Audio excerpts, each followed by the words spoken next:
चांगले कपडे असल्यामुळं त्यांना त्या गाडीवाल्याने गाडीत घेतलं, पण ते रस्त्याने जाताना त्याला कळालं की ही महारांची पोरं आहेत, खालच्या जातीची आहेत. त्यांना खाली उतरवलं आणि पायी पायी चालले. मित्रांनो, ती परिस्थिती, त्या परिस्थितीत बाबासाहेब शिकले. सर, मला असं कधी कधी वाटतंय बाबासाहेब फॉरेनला शिकून आले, जिथं जातच नव्हती तिथं बाबासाहेब फॉरेनला शिकून आले. आणि इथं आल्यानंतर ज्यावेळेस ते बडोद्याला जातात, फाईल फेकल्या जाती, पाणी नाही, जेवायला हॉटेल नाही, राहायला घर नाही. काय वाटलं असेल बाबासाहेबांना? मला त्याच्याही पुढचं पुन्हा म्हणायचंय की बाबासाहेबांना त्यावेळेस जर ठरवलं असतं की मला बाहेर देशात मी जातो आणि नोकरी करतो, तर मला वाटतंय आरामात नोकरी मिळाली असती, आरामात जगता आलं असतं, जात भीत धर्म सगळं सोडून.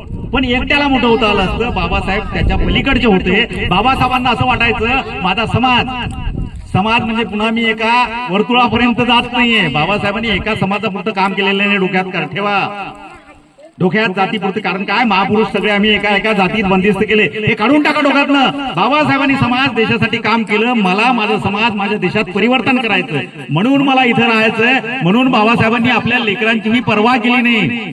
आणि बाबासाहेब खऱ्या अर्थानं जगले आणि तुम्हाला आम्हाला काय दिलं? संविधान. संविधान म्हणजे काय? संविधान म्हणजे काय माहितीये का?